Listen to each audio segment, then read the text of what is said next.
thank you so much for joining us. My name is Sydney Rebecca. And I'm Rebecca Snow. And we're the Becks. Let's talk about religious trauma.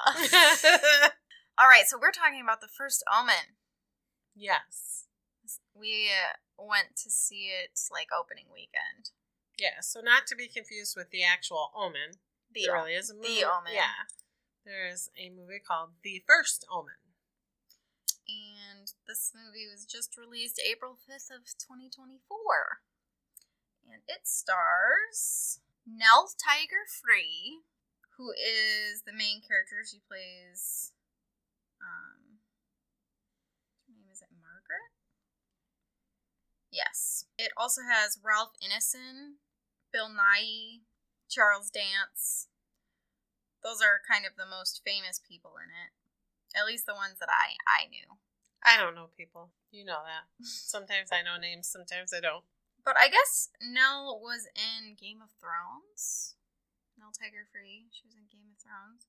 I'm not sure who she played in Game of Thrones, but she carries this movie. She's excellent in this role. Yeah, for sure. I was looking up reviews, and even the people who hated this movie were like, she was good though. Because, even if you don't like the movie overall, it's a standout performance. She really acted her tits off. Yeah, she did a great job. So, The First Omen follows this young woman named Margaret, who is ready to take her vows to become a Catholic nun. And she actually gets invited to Italy, which is a pretty big deal. It's a huge deal. It's where the Vatican is. Yeah. And that's huge for Catholicism. Yeah. And, they set her to work at an orphanage. She's getting more training there. And eventually she's going to be taking her vows. That's the end goal. Yeah, and they actually have her living with another young woman that's taking her vows. Yep, her name is Luce. And Luce is she's sexy and confident, and she goes out on the town and goes to clubs and... Yeah, she figures she's going to give herself to God.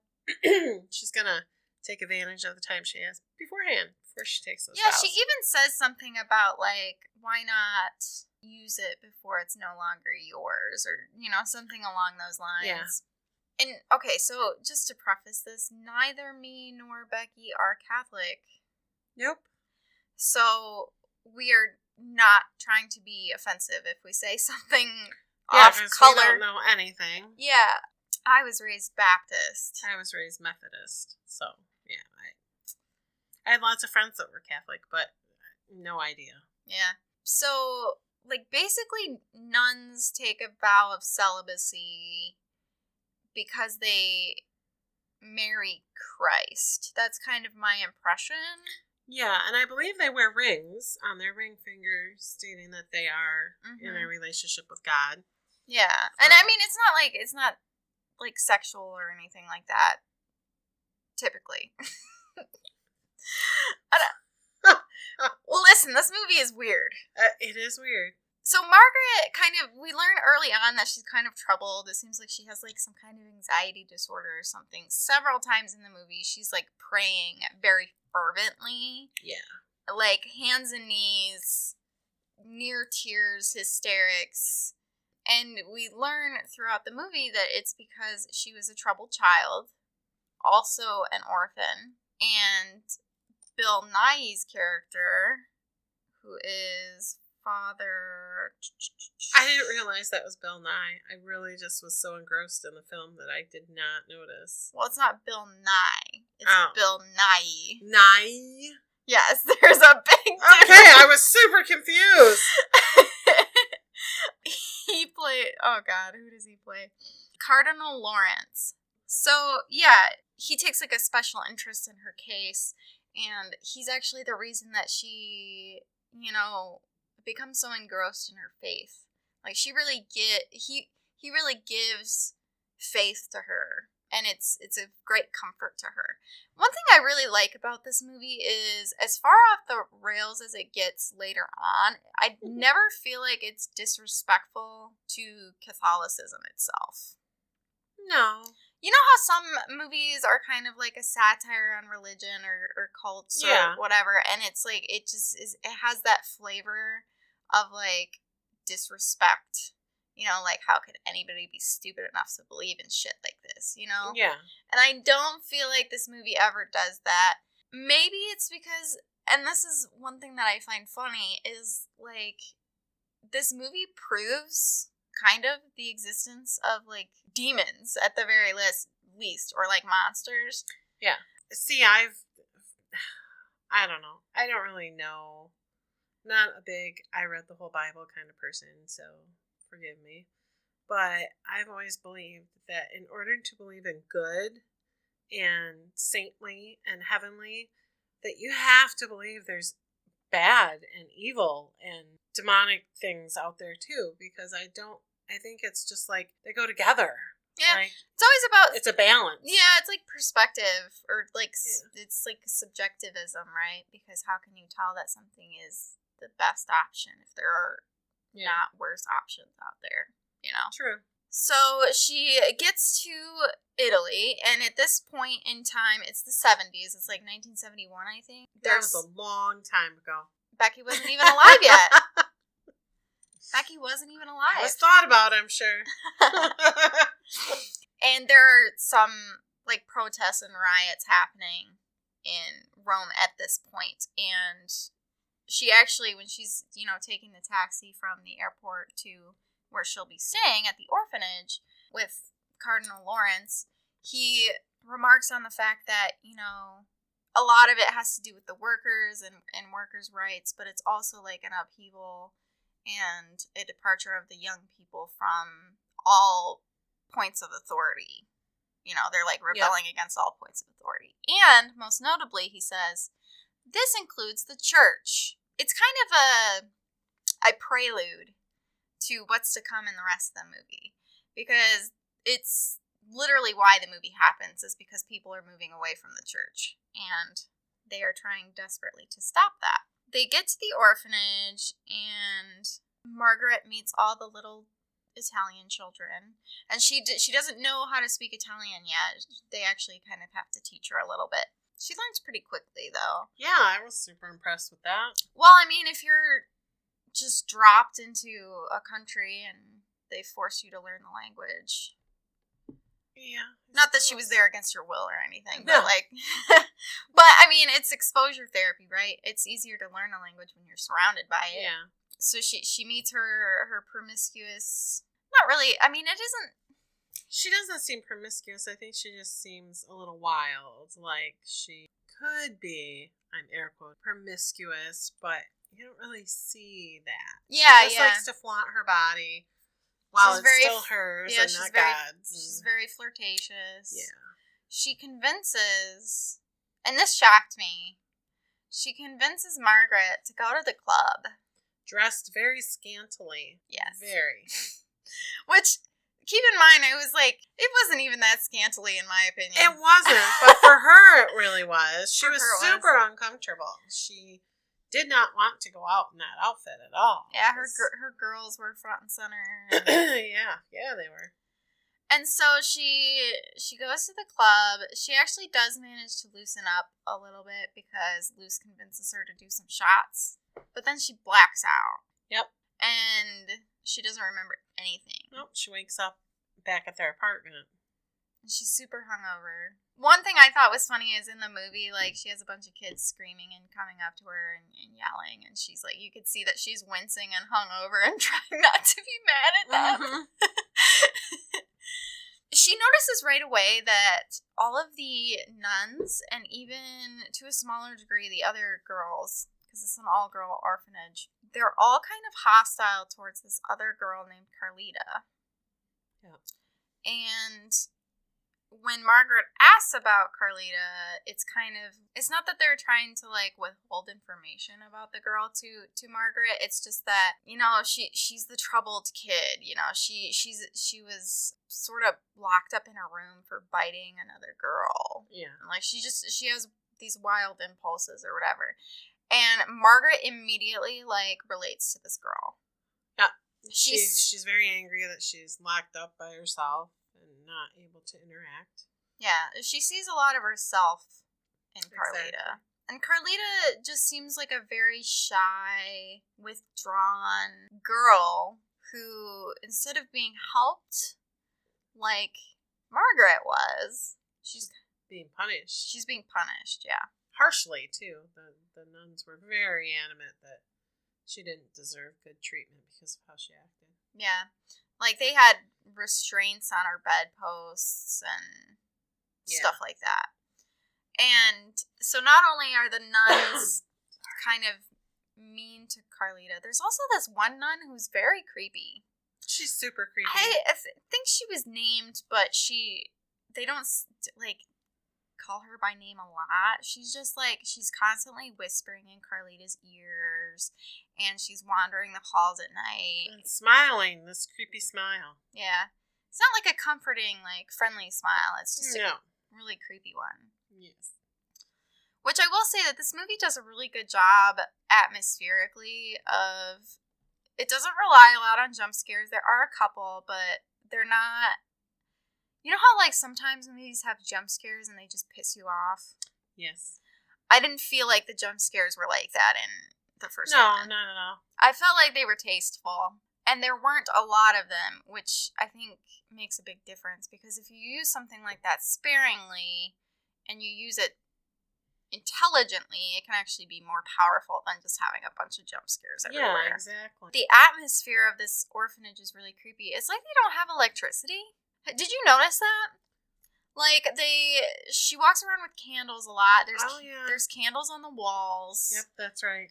Of course, there's candles all over the altars where they pray, stuff like that. But maybe that was part of it, maybe being like an orphanage and being, like Catholic. Maybe they had to struggle a little rather than pay, because like paying homage to God or whatever, where you have to struggle and you have to, so maybe it was just, because in the 70s you would think there would be electricity. Yeah, I mean, they went to a club and there was dancing. Yeah, so strange. It was the 70s, not the 1800s. Unless it was to keep them humble. Yeah. I guess that's what I guess also, like, I can't remember. See, this is the thing that makes me mad, is, like, I almost said, oh, well, maybe it's, like, government funded, and that's why everything's cheap, but, like, the Catholic Church is one of the richest entities on the planet. Like, I don't want to ruffle any feathers here, but they make a lot of money. They're like a business. Even in the 70s. I don't care if people were revolting. They were still raking in cash. Exactly. So, but the point is, though, is that it's very, like, there's stone floors, there's stone pillars, there's... It's a creepy atmosphere. Stone walls, yep. Cold and, yeah. And this whole time, Margaret is kind of trying to remember the night that she had, because she remembers part of it, but she when she blacks out, she doesn't remember anything after that. She remembers Paolo, which was a very nice, very sweet Italian boy who danced with her and talked with her, and yeah. I mean, my first thought when she woke up and didn't remember anything was that he roofied her. Yeah. And I was really mad because he was likable. Yeah, he was. She does not come to this conclusion, though. She's just confused. So she starts trying to get closer to Carlita, and they really, really, really don't like that. The other nuns in there don't like that. But the opening scene of this movie packs a freaking punch. So it's two men. One we learn is actually, he was excommunicated. So he was a priest. And he's the one that's played by Ralph Ineson. He was in, did you ever watch The Witch? No, I haven't seen The Witch. He was the dad in The Witch. I don't know if he's like Welsh or whatever, but he has that very like specific tone of voice. He has a presence like with his voice and everything. It's very good. So his name is Father Brennan, and he's talking to Father Harris, who's played by Charles Dance. And it's a horrible, horrible scene. So Brennan, like, it's like a confession. He gets in the confessional booth. The other side is Father Harris, and they start talking about this plot. Father Harris gives him a picture of a baby, and he's like, it's all part of the plan. Like, we've been doing this for a long time. And Father Brennan is super horrified by, whatever it is. It's very vague, basically. Mm-hmm. Like, you get a name, you get the picture. Father Harris is like, I can't talk about it anymore. Like, I'm trying to, like, may God forgive me. Whatever. And so they both leave the church, and Father Brennan is like, wait, like, is there nothing more you can tell me? And he's like, no, I can't. And the whole time, there's people working on, like, the scaffolding of the church outside.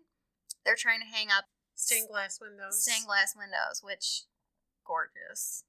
The whole time, it's like, it keeps cutting back to these workers and everything. Yeah, it's like a huge, ominous, like, something's coming. Yeah. As soon as they step out, it's like it's teetering, it's falling. Father Brennan, like, has to step out of the way of something. Like, he almost gets killed. And it seems like Father Harris is fine.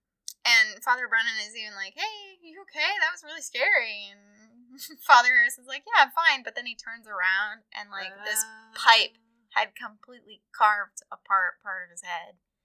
Really gross. His brain was showing. Yeah.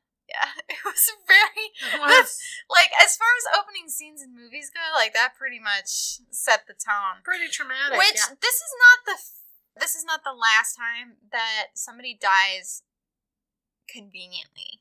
Yeah. Because Paolo gets hit by a truck. Oh, that was horrible. Yeah. Because she went to talk to him to find out what happened. Margaret did. Yeah. And he told her he didn't know. She's so fucking possessed. Yes.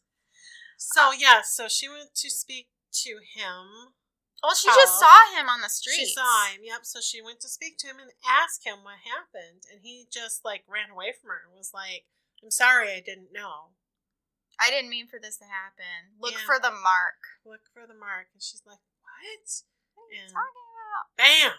Yeah. So, and he gets pinned by the truck. Oh, no, I forgot. Oh, my God, you forgot that part? It's so horrible. I remember it's so bad. I remember that he got hit. Oh. But I forgot. I think my brain, like, blocked it out because it was very traumatic. Oh, it's so bad. So he gets pinned between the truck and the wall. He's like, I can't feel my legs. And she's like, oh, my God, like, I'll get you out of this. It'll be fine. Oh. And she's like, I'll pull you out. And she does. Oh, she pulls him out. But only the top half of his body. Oh. It's horrifying. It's horrific. It is. It's and so she's devastated, and he's dead. And people are staring at her because she didn't realize at first. Well, she was totally in shock. She was in shock because she saw it happen. And then she pulls his torso. She's holding his torso. And then she notices people staring at her and looking at her like they're horrified. And there she is just holding. Oh, it was so bad. Yeah. Anyway. But yes, when he was about to tell her stuff is when he was conveniently killed. Yeah. And that's never, like, brought up in the movie, by the way. No. Like, how people just conveniently, like, pass away. And it's not because of, like, I mean, like, it wasn't the scaffolding workers, it's not pinned on them. It's not pinned on the driver of the truck, right? So it's obvious that there's some kind of, like, supernatural element happening. Nobody's going to share that story. So one day, when Margaret is alone in her apartment, she gets a knock on the door, and it's Father Brennan, and he is like, Carlita's in danger, like, they're gonna freaking make her have Satan's baby and, like, call the Antichrist forth. And Margaret is like, what?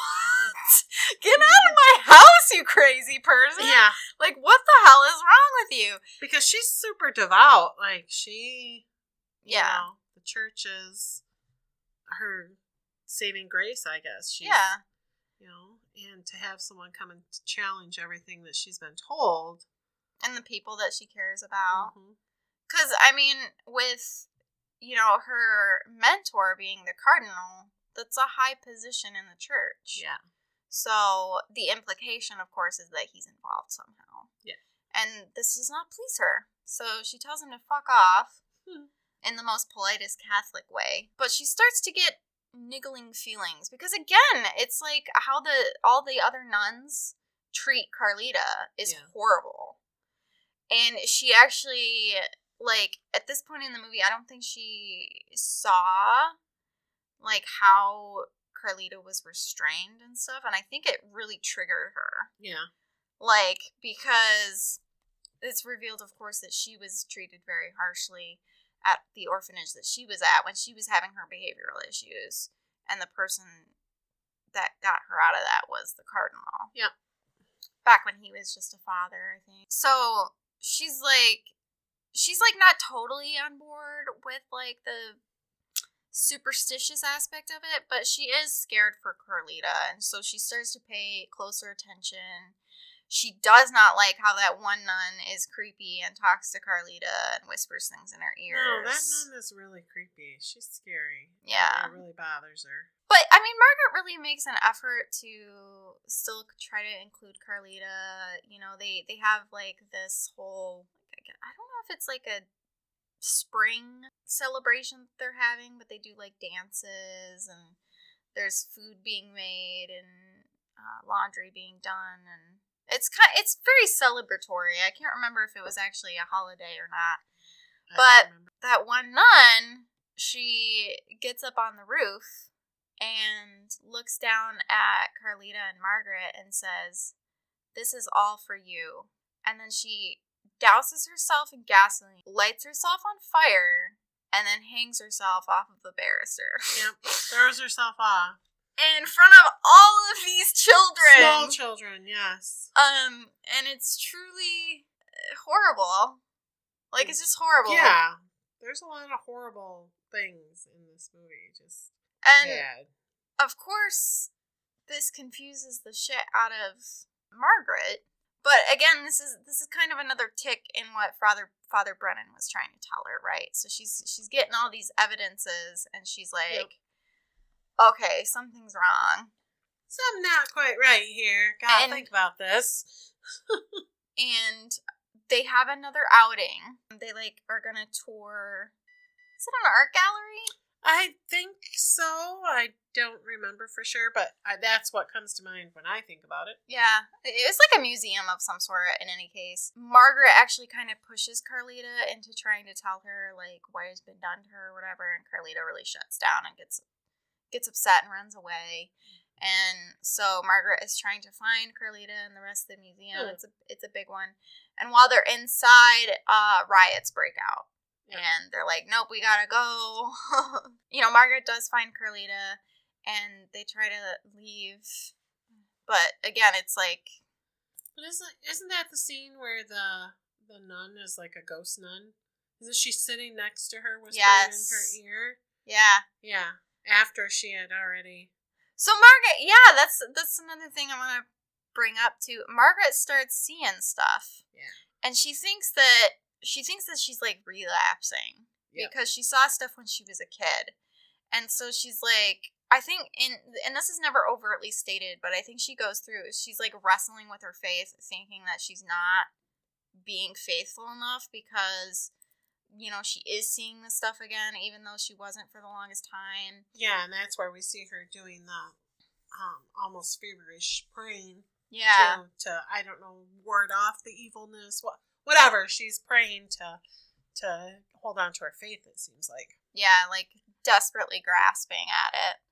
Like a lifeline. They get outside, and Carlita, like, falls down or something, and she sees in her mouth the mark. Because Father Brennan had told her to look for the mark, didn't he? Yeah, Paulo did too. Yeah. So they get separated, and when Margaret gets caught in the crowd, she starts to hallucinate that there's, like, this demon essentially molesting her. Yep. Like, touching her very sexually. Yes. I mean, she has all her clothes on and stuff, but the implication is there. Yes. Once they get back to the orphanage, that's when she, like... fully is like, okay, I need to get Carlita out of here. Like, I don't really understand what's going on, but we need to go. Yeah, she definitely feels like there's something wrong happening. And one of the things that Father Brennan mentioned to her, too, was that she, you know, all the proof of their wrongdoing was kept somewhere in the orphanage. He didn't know where, but he knew that they kept files and histories of all of the attempts that they've done in the past, and that is, if she finds that, they can take it to the authorities, and there will be some credibility to the story. Yeah. So this is when she's like, okay, I'm going to fucking do it. I'm going to find these files. I'm going to get Carlito out of here. It'll be great. So she has to sneak into the head nun's office. Which that in itself is terrifying. I'm not Catholic, but I don't want to go up against the head nun. No. Well, like, I have never heard any nice stories about any Catholic nuns. I knew a really nice Catholic nun. You did? I did. I'm really happy for you. She was at the hospital, our local hospital, and she was very dear to my family. She would come in and pray with us for my dad when he was, various different things that happened to him. And she actually was there with my mom the day my dad passed away. She called my mom from the hospital because she remembered our family. Aw. Yeah. So her name was Sister Margot. I think she has maybe passed away. I'm not sure. But she was amazing. It's the only nun I really knew, but.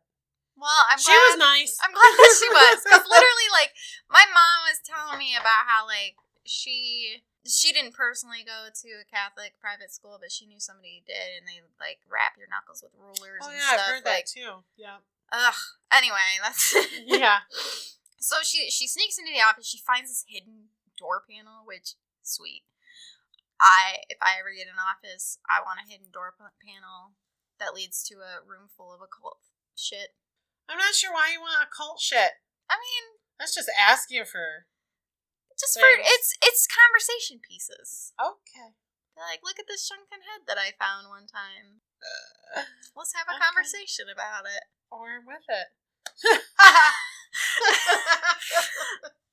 Okay, so she goes down and she finds the files. She's looking through them, and she's seeing some weird shit in them, like deformed babies. Yeah, lots of deformed babies, different. But it was like the same people in all these pictures too. Yeah, with these babies. Some were just the babies, but yeah, it was weird. But they all have this mark that's like a circle, and inside the circle are like 3 6s. Yep, mark of the beast. Yeah, which. Is so stupid. Just the I don't know if it's the 666 part of it or if it's just how it looked. I wasn't a fan of this part of the movie. I thought it was dumb. Like, I feel like the mark of the beast should be something way cooler. I'm sorry. Like, I'm not saying that. But I think the whole point is for it to be inconspicuous. Like, completely not cool. But okay, but where were the marks? In the roof of her mouth. Yeah. The other one was on her head, underneath all her hair. There was all over the face. It was like centralized around the head area. I think. So, I mean, yeah, they don't want it to be like right in the middle of your forehead. Hi, I'm Satan's child. Here I am to take over the world. Who's gonna really believe that, though? I might. If someone was like, hey, look at this cool mark I have, it means that I'm the Antichrist. Do you really think you're gonna be like, oh, word. I believe you. Depends on the person. There's been a couple times I thought I met him or her. I could be wrong. The Antichrist has been spotted in northern Michigan. I have traveled out of northern Michigan. Maybe I met the Antichrist in Orlando, Florida. That's a more likely place, let's be honest. Cancun. Anyway. So she grabs the files, and because I mean she sees all this stuff, and like it's very occultish, all these children, all these women. Yeah. Because like early on in the movie, you find out that not only is it an orphanage, but they also help like unmarried women. They're like midwives to unmarried women, and they help them deliver their babies, and all that stuff. And Margaret sees like she's like totally traumatized by the one birth that she sees. She actually passes out. Yes. But there's like some strange shit happening during it. This is actually kind of when her hallucinations start. Mm-hmm. Hallucinations with air quotes. And she passes out and she's like really embarrassed by it. And the cardinal's like, it's okay. It's the miracle of life. Isn't it so great? And as an audience member, I was like, yeah. I don't know if anybody, like, okay, I have had the privilege of being in a birthing room during a natural birth. My best friend had her baby. And it was incredible, awe-inspiring, humbling, beautiful. No, not beautiful. No, it's a shit show. I mean, it's... Sometimes literally. Yeah. Yep. You know, it's I've been there for 3 births, other than my 2, who were C-section, but I've witnessed my nieces and nephews coming into the world, and yeah, it's not... I mean, once the baby's here, that's the beautiful part of it. Yeah, for sure. But it is painful, it is stressful, it is terrifying. Traumatizing. Yeah. Birth is rough. It's a miracle. I 100% agree with that. Every birth is a miracle because, holy Hannah. It is crazy to think about how you but can it's just not beautiful. You can make a human and it comes out, I mean, not fully formed because it's a baby, but I mean, you know, has all the things it needs. From tiny little cells to childbirth, we've decided is not beautiful. Yes. Amazing, but not beautiful. Yeah. I think Margaret draws the conclusion that they're taking in these pregnant women and, like, turning their babies into the Antichrist, or thinking that they are. Because that's like a more obvious, like, public part of it. Yeah, and she thinks they're stealing the babies and doing whatever. Yeah. So she's like, well, regardless, me and Carlita gotta bounce. But what she does first is she grabs the files and she tries to grab Carlita. And they try to escape. They are caught immediately. It was a very poor attempt. So they get separated. Yes, Father Gabriel. Yeah. Is the one that helps her. Yeah. Father Gabriel is one of the younger priests at the orphanage. One of the only other men who are, like, part of the main cast, I guess you could say. He's very nice to Margaret. He really makes her feel welcome, and he doesn't seem as taken in by some of the shit as the other members of the clergy do at the orphanage. So they try to escape. It fails. She gets separated from Carlita, and they lock Margaret up, a la how Carlita was locked up. And this obviously brings in a lot of bad memories. She hears whispers in the dark. She sees the scary nun lady again. After she had the fit where she was, like, picturing demon hands pawing all over her during the riot, they actually tell her that they're going to postpone her vows. Yeah. They're like, you know, we think you have too much emotional attachment to Carlita. We don't think you're ready. This is very upsetting for her. And this is, I think, part of what leads her down the path to kind of distrusting everyone in the orphanage. Because she has been nothing but the most devout, like, initiate that she could be. Yeah. Better behaved than Luce, for example. 100% better behaved. You know, Luce was the one who even convinced her to go out that one day, and she never did it again. No. You know, she just seemed like she was the better Catholic between the two girls. She was the better one. So she, you know, they turn around, they lock her in this place, and she's in there for a few days. But she's able to hide the files in somebody's bed. I think Carlita's bed. Yeah, I think that's where. And when she's getting dragged away, I think she, like, either shows Father Gabriel where it is, or, like, she's just she kind of implies where it is. She either, like, tells him or, you know, points it out to him or what. So he finds the files, looks through them, is freaked the fuck out, because who wouldn't be, and helps her actually break out. And they take the files with them, and they go to Father Brennan. And it's revealed that Father Brennan had actually gone to Father Gabriel first. Yep. But Father Gabriel didn't believe him. And when they're going through the files, Father Brennan shows her the picture that, you know, that he got at the beginning of the movie. And she's looking through all the files, and she realizes it doesn't really match up with Carlita's file. Yeah. And she finds a file with a missing picture in it, and she realizes that it's... that there's another surviving baby. Yeah. She comes to the conclusion that it's her, because Carlita isn't old enough. They want to... Father Brennan kind of reveals more of the plan. trying to breed. To bring a male child. Yeah. But it needs to be Satan needs to have an offspring with his offspring. In order to produce a male offspring. Yeah. Because for all these times that they've tried, it's always been female. For girls, yeah. And only 2 have survived. Yeah. So they have concluded, or the church has concluded, whatever, this group within the church has concluded that the only way to bring forth a male offspring is to... Because the Antichrist has to be a boy. Have Satan mate with his own offspring. With his, in this case, his daughter. Yeah. Which, can we just... Okay, I just want to take a pause here. I brought this up after the movie to Becky, because this is a hill I'll kind of die on, to be honest. Like, okay, so the Antichrist, I feel like, should be a woman. Your face, it makes me giggle every time. Well, let's think about it. It's supposed to be, like, the antithesis of Christ, okay? Mm-hmm. That's literally the Antichrist, okay? So, evil... female. Like, I just think that it makes more sense for there to... And I don't think anyone's done that, and that's boring. Boo. Someone should do that. Back to the movie, though. Yes. So she finds the mark on her own scalp. Yeah. Well, she has Father Gabriel and Father Brennan check.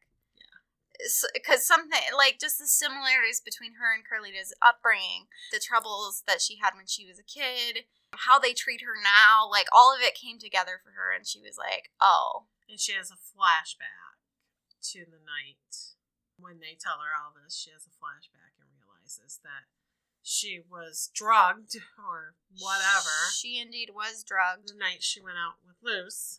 But Paolo didn't rape her. No. They had this freaky demon thing rape her instead. Yeah. And she realizes that she's pregnant. And all 3 people in the room are like, oh shit, we need to abort this baby. Yeah. Which is so funny to me. Just like, I know that abortion is like a very controversial topic, and we're not here to talk about abortion. But I do think it's funny how all 3 Catholic people in this room were like, abortion! Like, immediately. Yeah, because in Catholicism, that is not something you do. They don't, and I don't know how it is now. I know that there's been changes since when I was a kid. Yeah. Back when I was a kid, birth control was not allowed. You just, in a Catholic family, every sperm is sacred. You did not take any kind of birth control. Yeah. So, I believe the Pope has changed that, but again, I'm not sure because I don't know anything about Catholicism, really. Yeah, I don't know either. I'm not a big religious kind of person to know these things. But. So, they start driving, and Margaret's not doing well. Like, she's kind of sick. Yeah. Yeah, it's one of those things where your Satan daddy, baby daddy, your baby's going to grow super fast, I think, because, you know, it's Satan's baby. Yeah, that's Deus Ex Machina baby growth. Yeah. And the other funny thing about this, okay, the 3 Catholics are like, abortion immediately. Father Brennan knows a guy. Yeah. That is funny. Which I do want to bring up in all seriousness, like, there are a ton of abortions paid for by the Catholic Church because nuns get pregnant. And it's not of their own volition. This is a huge problem in the Catholic Church. People can get mad at me all they want for saying that. But statistically, it's a huge number of Catholic nuns who get pregnant and are forced to have abortions. That's horrible.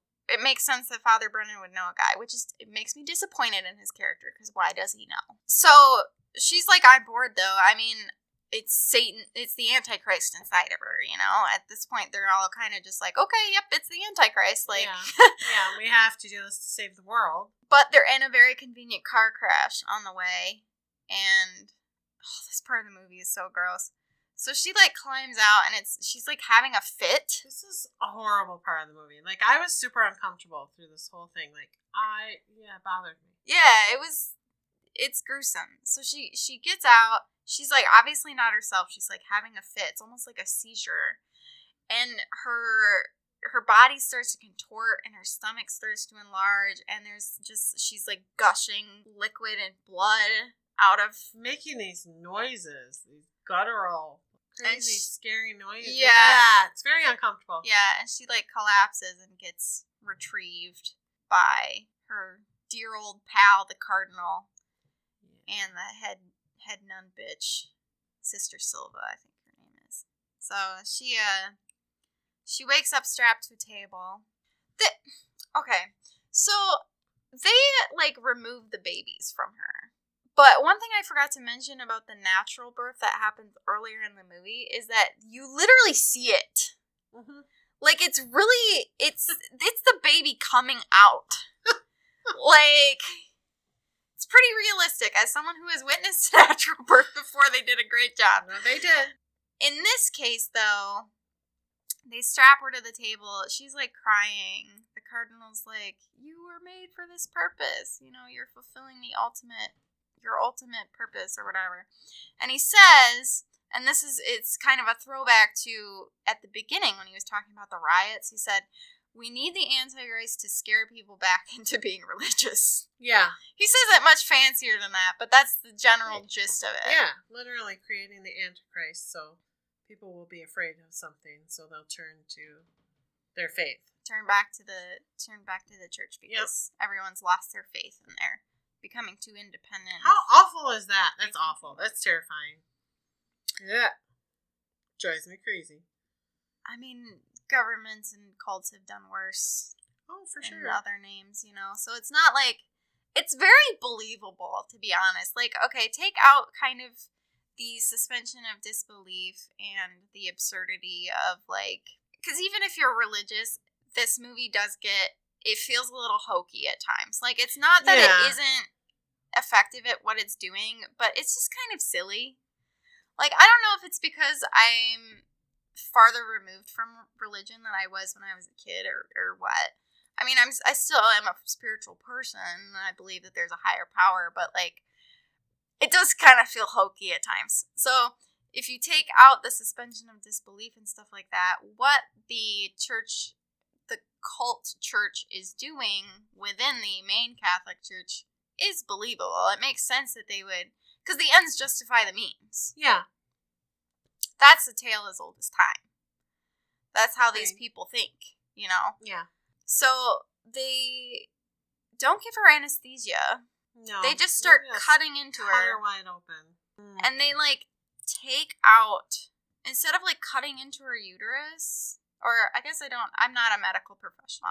Is that what they do? They cut into the uterus, right, for C-sections? Yeah, they have to cut into the uterus to pull the sac out. Yeah. But in C-sections, did they remove the sac like they do in the movie? I believe so, but I don't know. That's crazy. They put a big screen in front of you when you're having a C-section. You can't see anything. What? Yeah, you have now I know some women have had them where they had a mirror that they could watch. They never offered me that. If Vince were alive, you could ask him, but he's dead. So that won't happen. But they put, like a sheet over you. You can't see what's going on from your chest down. What? That's rude. Yeah. So I don't know. But I do believe they pull, I don't know if they pull the sac out. Pull the sac out and then cut the sac open. I really don't know. That's what happens in the movie. So anyone who knows this, please tell us. Do they pull the sac out? Yeah, I don't know. I just laid there. They had me all sewed up when I was done. So, yeah, they remove the sac, and they cut the sac open, and there's not one baby. There's two babies. Mm-hmm. And one's a girl, and one's a boy. And they're like, don't give a shit about the girl. Kill the girl. Yeah. And they're just like, praise be, here he is. This is the Antichrist. And everyone's super excited, and it's weird. And Margaret, this is actually I really like this part of the movie. This has really stuck with me. I don't really know. We'll probably kind of try to talk out why it was so moving to me. That's what podcasts are for, right? So she asks Cardinal Lawrence she asks if she can hold him. Yeah. And he's like, of course you can, you know? And so she holds him and she's crying. I mean, she's in a lot of pain. she's... Well, yeah. They do actually sew her up, which is interesting to me, because why bother? Yeah. Like, they're gonna kill her anyway. I guess we don't know that for sure. Because maybe they were hoping that she would embrace her position as his mother. Yeah, because Cardinal Lawrence kind of makes a comment about how, like, oh, it's very important for children to have that maternal, like, influence. Bonding, yeah. Yeah. So, but while, like, they're distracted about how their plans are coming to fruition or whatever, she grabs a scalpel and she, like, gestures Cardinal Lawrence to come closer so she can, like, whisper in his ear or whatever. And instead of whispering in his ear, she freaking stabs him in the throat with the scalpel. And then she, like, gets off the bed, which how? I don't know. I'll tell you what. I've had 2 C-sections with anesthesia. I don't know. She's a badass bitch. I think that's the only conclusion we can come to. She's Satan's child. Maybe that's part of it. Stronger than I am. So, and she's, like, brandishing the scalpel at the baby. She's like, don't come near me. Yeah. But she can't kill her baby. It's very frustrating because at this point in the movie, she does try to, like, get away, but she's weak, from the blood loss and everything, and they're able to get the baby away from her. And since they, their plans came to fruition or whatever, they're like, burn all the evidence, so they light the place on fire. Including apparently Satan, because he was in a room there. It was like so that's another part of the movie that I find interesting, because, okay, so she grabs her daughter, and she's just waiting to kind of burn to death because she can't find a way out. And Carlita actually comes down and rescues her. Yes. And is able to lead her out. But while they're running away, she, like, sees into the room where they kept the demon thing. And it's like a jackal, kind of. It reminds me of, like, a jackal. Yeah. Or, like, Anubis. You know how Anubis looks? It's very similar to that. And it's, like, burning alive and screaming in anguish. And it's almost like Margaret kind of feels sorry for it for a moment, which I found really interesting as well. At least that's the impression I got. Like, it seemed kind of like she definitely wasn't, like, she wasn't celebrating that it was burning alive. No. At the very least. I'm not convinced that it was Satan. I think it was just a demon. Yeah. Whatever. It sent... Yeah, they used it to inseminate. So a part of Satan? Yeah. Weird. It was weird. It's weird. Very... It's weird that they burned it. But I guess it served its purpose for them. Yeah. It gave them what they wanted. I mean, it's not like they're friends of Satan. Their ultimate goal is the salvation of the world. Right? So, again, it's just like a tool that they used and discarded. Very interesting morals. Yeah. Do you remember when in the movie, because it was like used as a juxtaposition, when Luce takes her vows, what was going on was it when she was in the room? When Margaret was trapped in the room? Is that when Luce took her vows? So it's like a wedding. And I don't know how nuns' vow taking works, but she, like, wore a white dress symbolizing purity. She walked down an aisle. She got a wedding ring. They unveiled her. She knelt down and pledged herself to Jesus. I forgot about this part. And then they laid on the floor, didn't they? Yeah, they all just laid on the floor. That was weird. For some reason. But I did really like that scene because it was almost sensual in a way. Like, I don't know how to describe it. It was just interesting. And I'm not sure if that's how, I don't know how accurate it is to actually, like, nuns doing that. But that's kind of cemented in my head the idea that, like, nuns are married to Jesus, right? Because as soon as their vows are done, they don the habit, right? And they wear black for the rest of their lives. Yeah. So that juxtaposition, cutting between Luce and when Margaret was in the room, was very sad. Because it makes you kind of furious, because even if you're not religious or Catholic or anything, it makes you really pissed off for Margaret because she worked so hard. Yeah. And it was never in the books for her. No. Like, it was never going to happen. They had different plans for her. Exactly. They just played her as a pawn. And it was everything that she wanted. Her faith was so important to her. Yeah. And they took it all away from her. Like, they took her bodily autonomy away from her in a way that taking her vows as a nun would have never done. Yeah. You know?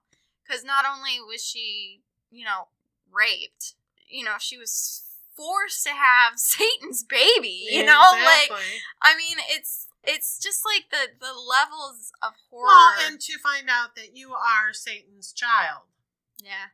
I mean, I don't know if it's like this with Methodists, but like for Baptists, I was always raised as like, oh, we're God's children, right? So I don't know. Do you know if that's a Catholic thing? I mean, like priests and stuff say my child and whatnot. Yeah, I would think so. Is it like that for Methodists? Yeah. Oh yeah. Okay. So I just wonder I do wonder, because it's like you're taught and you're raised and you believe with your whole heart, your whole life that you're God's child, and then all of a sudden it's like, just kidding. Yeah. You're a vessel You're to literally Satan's child. Yeah. And now you're gonna give birth to Satan's child. Yeah. What? Yeah. That can't be fun to deal with mentally. So at this point in time, the movie cuts to like a hospital. They are doing like they're switching babies with this this American diplomat, politician. Mm-hmm. Like, his wife had a miscarriage, so they're like conveniently. Yeah, I think she gave birth to a stillborn baby. Yeah. And so they're switching the babies, which the baby is Margaret's baby. Yeah. And they picked a name for him. Yeah. Which is Damien. Damien. Yep. So that leads you back to The Omen. The Omen. Yeah. But we get another cut in the movie, and it's a few years later, probably about 4 or 5, and it's Margaret and Carlotta and Margaret's little girl. Which did she named her, didn't she? I can't remember. Yeah, I think so. But either way, they're like this little all-girl family. It's very cute. They kind of live in the wilderness. Margaret's like spidey senses go off, and she goes outside with her shotgun, and Father Brennan's there. And she's like, "You can leave me the fuck alone." And he's like, "Well, I just came to warn you that they know where you are, and they won't stop until you and your daughter are dead." Yep. And that's when he tells her that, her son is still alive, and that his name is Damien. I don't think it tells us what her name is. Typical. Because it just says, some years later, Margaret, Carlita, and Margaret's daughter live in a secluded cabin. That's all. It doesn't give me her name. That's just typical. The boy gets a name. There's this other thing I want to mention too. So like, Luce was behind Margaret. Yep. Getting raped. Yeah. She was in on the plot. She, like, for lack of a better term, she convinced Margaret to go out with her, built their friendship on just a throne of lies, and, got her to kiss this cute boy and live a little vicariously. But then she drugs her friend and violates her and gaslights her. Oh yeah, 100%. Luce is the one who takes Damien away from Margaret at the end. God, I just wanted to punch her in the fucking face. And Margaret did not name the baby. The baby was named by his quote-unquote parents. Yeah. So it was kind of... I didn't realize. I knew the First Omen. I knew it must be tied in somewhere to The Omen. But I did really like how it led into it. Because they did show like the actual picture of the actor that played Damien's father in The Omen. And so that was cool. It was cool the way they brought it all in together and showed the actual scene where they bring the baby. And that was neat. Which I will say, if I've seen The Omen, it was a very, very, very, very long time ago. And I remember nothing about it. Becky, you saw a while ago. Oh, yeah, it's been a long time. I mean, The Omen was made in, like, 1976. Probably last time I watched it was in the 90s. Because once you've seen The Omen once, really don't need to watch it again. No. No. Does he fulfill his antichristliness? It's a creepy movie. I still can't look at a kid named Damien and be like, oh, that's a nice kid. I'm like, I do no one should name you that. So that raises the question, right? Because I've always felt like that's such a typical, like, evil kid name. Is it all because of The Omen? Yeah. Like, that's where it started. Yeah. I mean, if you hadn't heard Damien, you wouldn't know. That's the movie that ruined that name. But that is the movie that ruined that name, yeah. Damien is the Antichrist. That's really funny, actually. It's like how people always talk about, like, oh, these names would have been really nice names if it hadn't been for, like, one character or one person running them. My brother, his oldest daughter, shout out to my Emily, when they decided to name her Emily, I was so mad because I knew an Emily in school and I hated her. Like, I hated this girl so much. But I was like, you cannot name my niece that horrible, horrible name. It now has a completely different meaning for me. She's the light of my, life. She's the daughter I never had. She's an amazing person, and I adore her. So Emily has a little bit different meaning now for me. She erased evil. She did, but I'm telling you what, when they said that's what they were naming her, I was like, oh, all right, fine. Because I was like, no, but... it's all good now. But yeah, don't you know someone? Isn't there a name that just makes you go, ugh? You'll think of it. I don't know. And you'll be like, hey, up. Now I know. Hi, yup. Hi, yup. Now I know. That's my new catchphrase. Hi, up. That's why it's like, okay, for example, like Anakin, like from Star Wars, that's a great name. But you can't name your kid after Space Hitler. No, that would be horrible. And it makes me mad. It is a pretty cool name, but I would be mad at that kid. I wouldn't want to punch him in his face. Be like, he's gonna grow up to kill younglings. Yeah, you just see, names can have a powerful meaning when you don't, when there's something behind that person that has that name. Yeah. So yeah, I just want to touch on, like, I really think it's super touching to me that she couldn't kill Damien. It's a mother, even though her pregnancy was like 2 minutes long. I think it's that bond. And I can't say that every mother has that bond because we know in our world that that's not true. Yeah. But as a mother that really truly cares, yeah, the bond that it's almost instantaneous. The minute I knew I was pregnant for both of my boys, it was just, and I've been through a miscarriage. I lost twins, and it was devastating. So, yeah, you have that, let alone to give birth and then look at that child, that perfect child, because that baby is a perfect child in this movie. He is a perfect little baby boy. Yeah, he's adorable. It's not his fault. He is who he is. So, as a mother, your instinct's going to be to protect him. So, this is when I want to ask you a question about The Omen. So, is he just a fucked up little kid? Pretty much. So it's like not... I said, it's been so long since I've watched it. So they really, they're leaning into the fact that just because he's the Antichrist, he's, evil from day one. It's not I do believe that he showed evil tendencies. So it wasn't like a nature versus nurture thing? Like, he, tried to kill people and things, so... See, that's annoying to me. I have a hard time believing that anyone is born evil like that. I don't care if they are the spawn of Satan. Okay, Good Omens. Did you ever watch that? No. Parts of it. You loser. I did watch parts of it, like the first season or whatever.